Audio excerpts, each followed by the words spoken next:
नमस्कार दोस्तों, स्वागत आपका ज्ञान काटा चैनल में। और मैं हूं आपका दोस्त लोकेश। तो दोस्तों, आज अपन पढ़ेंगे करंट अफेयर 13 मई 2020। तो दोस्तों, करंट अफेयर स्टार्ट करने से पहले अगर अभी तक आपने हमारे चैनल को सब्सक्राइब नहीं किया तो प्लीज़ सब्सक्राइब कर लीजिए आगे ऐसे ही वीडियोज़ देखने के लिए। तो चलिए शुरू करते हैं आज अपन राष्ट्रीय समाचार से। सबसे पहले तो सूक्ष्म लघु और मध्यम उद्यम मंत्रालय ने लॉन्च किया चैंपियन पोर्टल। तो दोस्तों, केंद्रीय सूक्ष्म लघु एवं मध्यम उद्यम मतलब MSME मंत्रालय द्वारा चैंपियन नामक एक नया पोर्टल का शुभारंभ किया गया है। ये प्रौद्योगिकी आधारित एक नियंत्रण कक्ष मतलब कंट्रोल रूम सह प्रबंधन सूचना प्रणाली है। आधुनिक तकनीक के सामंजस्यपूर्ण अनुप्रयोगों के साथ छोटे उद्योगों को राष्ट्रीय और वैश्विक स्तर पर सक्षम बनाने के मूल उद्देश्य के रूप में इस पोर्टल का नाम चैंपियंस दिया गया है। ठीक है। और इस पोर्टल पर MSME मंत्रालय से जुड़ी समस्त जानकारियों का एक स्थान पर उपलब्ध कराना इसका जो लक्ष्य है। ठीक है। तो दोस्तों, इसमें जो अपने को इम्पोर्टेंट क्वेश्चन पूछा जा सकता है वो है कि MSME मंत्रालय द्वारा अभी कौन सा पोर्टल लॉन्च किया गया, तो वो है चैंपियन पोर्टल। ठीक है। और इससे रिलेटेड और भी जो क्वेश्चन पूछा जा सकता है वो है केंद्रीय सूक्ष्म लघु और मध्यम उद्योग मंत्री कौन है, तो वो है नितिन जयराम गडकरी। ठीक है दोस्तों, ये क्वेश्चन मैंने पहले भी कुछ करंट अफेयर्स में बता चुका हूँ ये क्वेश्चन। और सूक्ष्म लघु और मध्यम उद्यमों के राज्य मंत्री जो है इंडिपेंडेंट चार्ज स्वतंत्र प्रभार है वो है प्रताप चंद्र सारंगी। ठीक है। अब चलते अपन राज्य समाचार की तरफ। ठीक है। तो राज्य समाचार में अपना पहला है बृहट बेंगलुरु महानगर पालिका ने किया प्राणवायु कार्यक्रम का शुभारंभ। तो दोस्तों, कर्नाटक की बृहट बेंगलुरु महानगर पालिका द्वारा प्राणवायु नामक एक कार्यक्रम का शुभारंभ किया गया है।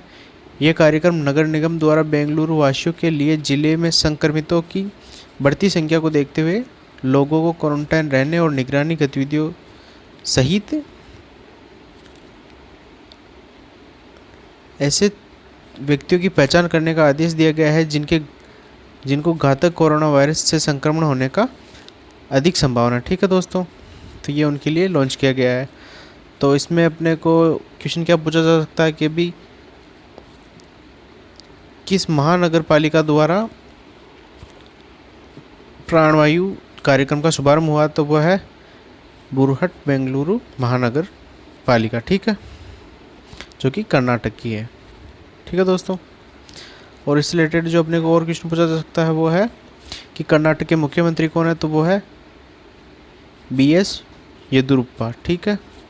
और राज्यपाल कौन है वहाँ के, तो वो है वजुभाई वाला। ठीक है। अब चलते पर नेक्स्ट न्यूज़ की तरफ। तो वो है अपनी मध्य प्रदेश सरकार ने शुरू की FIR आपके द्वार योजना। ठीक है दोस्तों, तो मध्य प्रदेश सरकार ने भोपाल में देश में अपनी तरह की पहली FIR आपके द्वार योजना का शुभारंभ किया है दोस्तों। तो ये मध्य प्रदेश की जो योजना है FIR आपके द्वार, ये देश की पहली ऐसी योजना है। ठीक है, जिसके तहत 11 मंडल मुख्यालयों के 23 पुलिस स्टेशनों में पायलट परियोजना के तौर पर इसे शुरू किया गया है, जिसमें एक शहरी और एक ग्रामीण पुलिस स्टेशन शामिल है। ठीक है। तो इससे रिलेटेड अपने को क्वेश्चन पूछा जा सकता है, तो वो है कि FIR आपके द्वार योजना किस प्रदेश की सरकार के द्वारा जो आरंभ की गई है, तो वो है मध्य प्रदेश सरकार। ठीक है।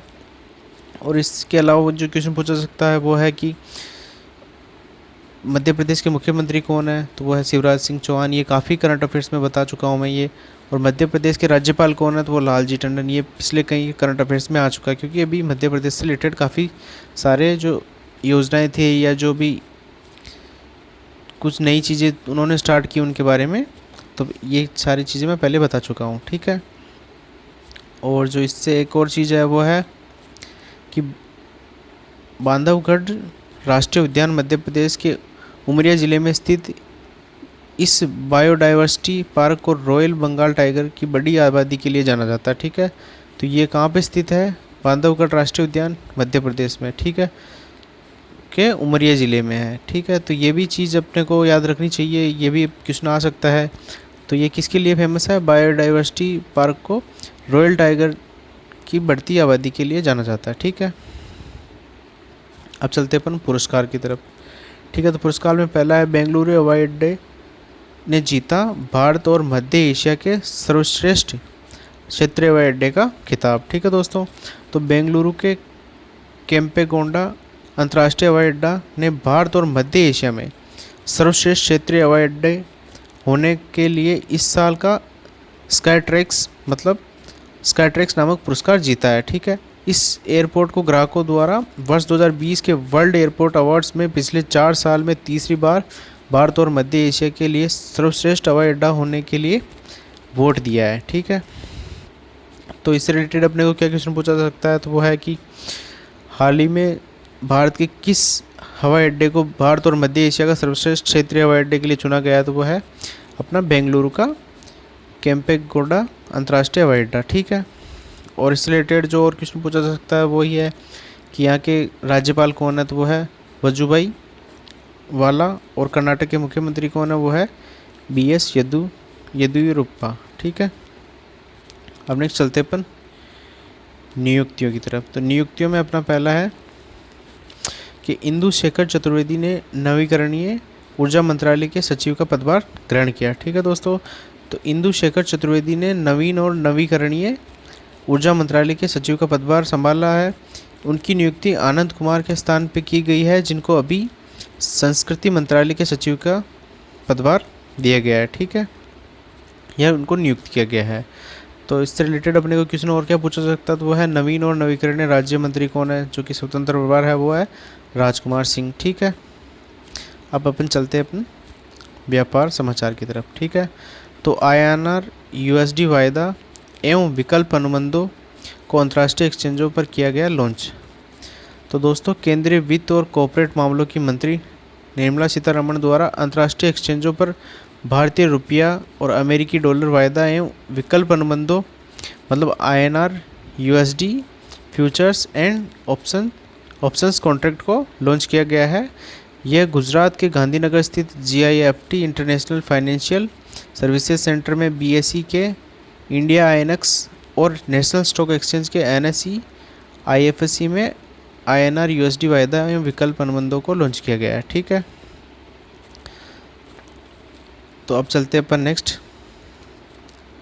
तो दोस्तों, महिंद्रा एंड महिंद्रा ने लॉन्च किया ओवन ऑनलाइन प्लेटफॉर्म। ठीक है दोस्तों, तो भारत की कार निर्माता company Mahindra and Mahindra limited ने एंड टू एंड ऑनलाइन वाहन स्वामित्व प्रदान उपलब्ध कराने हेतु ओवन ऑनलाइन नामक एक नया प्लेटफॉर्म लॉन्च किया है। महिंद्रा एंड महिंद्रा ने प्लेटफॉर्म ओवन ऑनलाइन को अपने ग्राहकों को वाहन डिलीवरी की चेन में पारदर्शी, निर्बाध और संपर्क रहित अनुभव प्रदान करने के लिए लॉन्च किया है। ठीक है दोस्तों,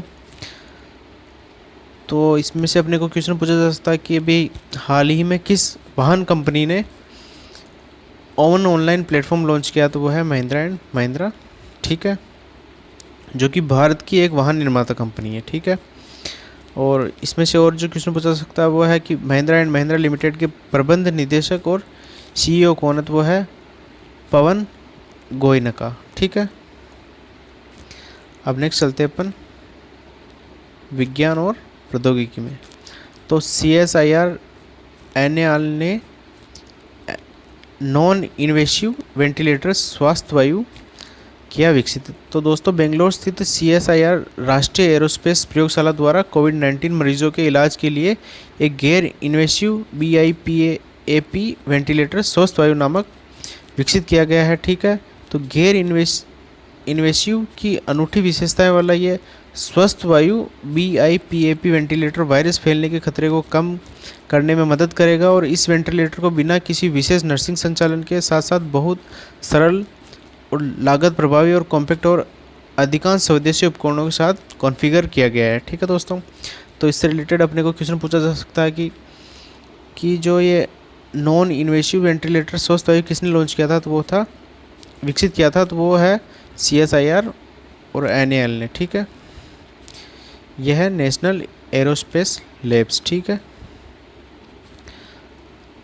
अब नेक्स्ट अपना वो है पुणे के NIV ने विकसित की भारत की पहली एंटीबॉडी टेस्ट किट अलीसा। ठीक है, तो पुणे के नेशनल इंस्टीट्यूट ऑफ वायरोलॉजी ने भारत की पहली स्वदेशी एंटीबॉडी टेस्ट किट अलीसा को सफलतापूर्वक विकसित कर लिया गया है।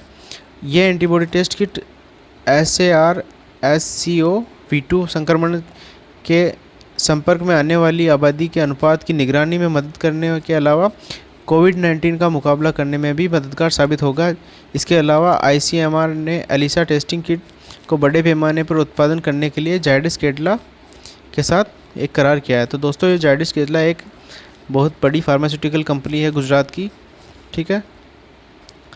तो इसमें से अपने को और क्या क्वेश्चन पूछा सकता है कि वो है कि एलिसा जो एंटीबॉडी टेस्ट किट है वो किसने विकसित किया था, तो वह है पुणे के एक NIV ने विकसित किया है, ठीक है। अब नेक्स्ट चलते हैं अपन।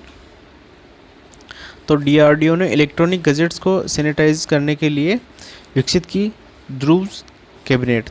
तो दोस्तों हैदराबाद स्थित DRDO के प्रमुख लैब रिसर्च सेंटर इमारत RCI ने अल्ट्रावायलेट सैनिटाइजर मतलब ध्रुव नामक एक स्वचालित व संपर्क रहित कैबिनेट विकसित किया है। इसके ज़रिए mobile phone, iPod, laptop, currency note, cheque, चालान, पासबुक, पेपर, लिफाफे आदि को सैनिटाइज करने के लिए इसको डिज़ाइन किया गया है, ठीक है। तो इसमें से अपने को क्या क्वेश्चन पूछा जा सकता है, तो वह है कि ध्रुव नामक जो कैबिनेट है वो किसने विकसित किया है, तो वह है DRDO ने विकसित किया है। कहाँ, तो वो हैदराबाद स्थित लैब रिसर्च सेंटर में, ठीक है। और इसमें है जो रक्षा अनुसंधान और विकास संगठन के अध्यक्ष कौन है, तो वो है G सतीश रेड्डी, ठीक है। और DRDO का मुख्यालय कहाँ है, तो वो है नई दिल्ली में। अब नेक्स्ट चलते हैं अपन खेल से रिलेटेड समाचार की तरफ। तो पैरा एथलीट दीपा मलिक ने संन्यास का किया ऐलान। तो दोस्तों पैरा एथलीट दीपा मलिक ने भारतीय पैरालंपिक समिति पैरालंपिक कमेटी ऑफ इंडिया में पदाधिकारी के रूप में अपनी सेवाएं देने के लिए पैरालंपिक खेलों से संन्यास लेने की घोषणा की है, ठीक है। तो वह पैरालंपिक खेलों में पदक जीतने वाली पहली भारतीय महिला होने के साथ साथ अपने शानदार करियर के दौरान कुल 58 राष्ट्रीय और 23 अंतर्राष्ट्रीय पदक जीतने वाली पैरा एथलीट भी है, ठीक है। तो इसमें से अपने को क्या समाचार जो क्वेश्चन पूछा जा सकता है, तो वो है भारतीय पैरालंपिक समिति की स्थापना कब हुई थी, तो वो ही 1992 में, ठीक है। और भारतीय पैरालंपिक समिति के महासचिव कौन है, तो वो है गुरशरण सिंह, ठीक है। अब नेक्स्ट चलते हैं अपन पुस्तकें और लेखक। तो दोस्तों अगस्त में प्रकाशित की जाएगी प्रिंस हैरी और मेगन मार्कल के जीवन पर लिखी गई पहली बायोपिक। तो दोस्तों प्रिंस हैरी और मेगन मार्कल के जीवन पर लिखी गई पहली biopic finding freedom, Harry and Megan and the making of a modern royal family, ठीक है, को 11 अगस्त 2020 को प्रकाशित किया जाएगा।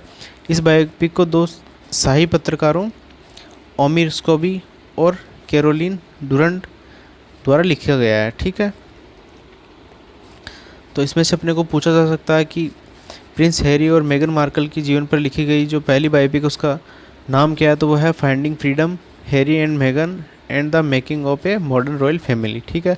और इसको किसने लिखा है, तो वो है ओमी स्कोबी और कैरोलिन डुरंट, ठीक है। अब नेक्स्ट चलते हैं अपन इम्पोर्टेंट दिन, ठीक है। तो दोस्तों अंतर्राष्ट्रीय नर्स दिवस जो कि मनाया जाता है 12 मई को, ठीक है। तो इंटरनेशनल नर्स डे यानी अंतर्राष्ट्रीय नर्स दिवस हर साल 12 मई को दुनिया भर में मनाया जाता है। ये दिन फ्लोरेंस नाइटिंगेल की जयंती के उपलक्ष्य में मनाया जाता है, प्रतिवर्ष मनाया जाता है। उन्हें द लेडी विद द लैम्पी के नाम से भी जाना जाता है। उन्हें मॉडर्न नर्सिंग का जनक भी कहा जाता है, जो एक ब्रिटिश समाज सुधारक और सांख्यिकीविद भी थी, ठीक है दोस्तों। तो इससे रिलेटेड जो अपने को क्वेश्चन पूछा जा सकता है कि इंटरनेशनल नर्स डे कब मनाया जाता है, तो वो अपने को याद रखना है, वो मनाया जाता है 12 मई को, ठीक है। और जो अंतर्राष्ट्रीय नर्स दिवस की थीम थी 2020 की, वो क्या थी, तो वो थी nursing the world to health, ठीक है, nursing the world to health. और इसमें से पूछा जा सकता है कि इंटरनेशनल काउंसिल ऑफ नर्सेज का मुख्यालय कहाँ है, तो वो है जिनेवा स्विट्ज़रलैंड में। और इंटरनेशनल काउंसिल ऑफ नर्स की स्थापना कब हुई थी, तो वो हुई थी 1899 में, ठीक है। इंटरनेशनल काउंसिल ऑफ नर्सेज के अध्यक्ष कौन है, तो वो है एनेट कैनेडी, ठीक है। अब चलते पर नेक्स्ट, तो वो है अपना निधन से रिलेटेड न्यूज़। तो दोस्तों रॉक एंड रोल के जनक लिटिल रिचर्ड का निधन हो गया है, ठीक है। तो रॉक एंड रोल के जनक लिटिल रिचर्ड का निधन हो गया है। उनका पूरा नाम रिचर्ड वेन पेनिमा है, जिनको 1986 में rock and roll hall of fame के पहले समूह में शामिल किया गया था, और साथ ही उन्हें 1993 में रिकॉर्डिंग अकादमी से लाइफ टाइम अचीवमेंट अवार्ड से भी सम्मानित किया गया था, ठीक है दोस्तों। और अब नेक्स्ट चलते हैं अपन। तो नेक्स्ट न्यूज़ है अपनी, पूर्व लोकसभा सांसद राजा रंगप्पा नाइक का निधन, ठीक है दोस्तों। तो पूर्व लोकसभा सांसद और जनता दल के वरिष्ठ नेता राजा रंगप्पा नाइक का निधन हो गया है। वह 1996 में लोकसभा के लिए चुने गए थे। उन्होंने संसद में कर्नाटक राज्य की रायचूर लोकसभा निर्वाचन क्षेत्र का प्रतिनिधित्व भी किया था, ठीक है। अब नेक्स्ट अपना जो है विविध समाचार, ठीक है। तो इजराइल ने रविंद्रनाथ टैगोर की 159वीं वर्षगांठ के उपलक्ष्य में तेल अवीव की सड़क का नाम बदलकर किया टैगोर स्ट्रीट। तो दोस्तों इजराइल ने 8 मई को 159वीं जयंती पूरी करने वाले प्रसिद्ध भारतीय कवि रविंद्रनाथ टैगोर को श्रद्धांजलि देने के लिए तेल अवीव की एक सड़क का नाम बदलने का फैसला किया है, जिनका नाम उन्होंने बदलकर टैगोर स्ट्रीट के नाम से किया है, ठीक है। तो इससे रिलेटेड अपने को क्या क्वेश्चन पूछा जा सकता है कि हाल ही में इजराइल ने अपनी एक तेल अवीव की सड़क का नाम बदलकर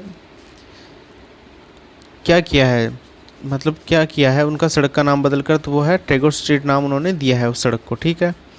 और वो क्यों दिया है, तो वो दिया है रविंद्रनाथ टैगोर की 159वीं वर्षगांठ पर उनको श्रद्धांजलि देने के लिए उन्होंने ये किया है, ठीक है।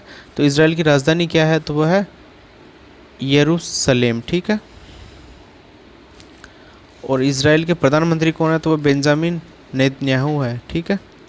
और इजराइल की मुद्रा क्या है, तो वो है इजराइल शेकेल, ठीक है। अब अपन चलते हैं नेक्स्ट, तो वो है अपना केंद्रीय मानव संसाधन मंत्री ने लॉन्च की उड़ीसा विश्वविद्यालय हेल्पलाइन सेवा भरोसा। तो दोस्तों केंद्रीय मानव संसाधन मंत्री रमेश पोखरियाल निशंक ने उड़ीसा केंद्रीय विश्वविद्यालय हेल्पलाइन भरोसा नामक एक जो हेल्पलाइन का शुभारंभ किया है। ये हेल्पलाइन कोविड-19 महामारी संकट के दौरान छात्र समुदाय को होने वाली परेशानियों को दूर करने के उद्देश्य से शुरू की गई है। इस हेल्पलाइन के माध्यम से उड़ीसा के सभी विद्यालयों के छात्रों को संज्ञानात्मक और भावनात्मक पुनर्वास सेवाएं प्रदान की जाएगी, मतलब उनको मेंटली जो सपोर्ट देने के लिए जो उनको ये हेल्पलाइन शुरू की गई है, ठीक है। तो इससे रिलेटेड अपने को क्या क्वेश्चन पूछा जा सकता है, तो उड़ीसा सरकार ने हाल ही में जो कौन सी जो हेल्पलाइन लॉन्च की है, तो वो है भरोसा, ठीक है। जो किसने लॉन्च की थी, केंद्रीय मानव संसाधन मंत्री मतलब एचआरडी मंत्री रमेश पोखरियाल ने लॉन्च की थी, ठीक है। उड़ीसा के जो मुख्यमंत्री कौन है, तो वो है नवीन पटनायक। और राज्यपाल कौन है, तो वो है गणेशी लाल, ठीक है दोस्तों। तो दोस्तों आज के लिए बस इतना ही। अगर आपको ये मेरा वीडियो अच्छा लगा तो please like and subscribe my channel, और थैंक यू दोस्तों।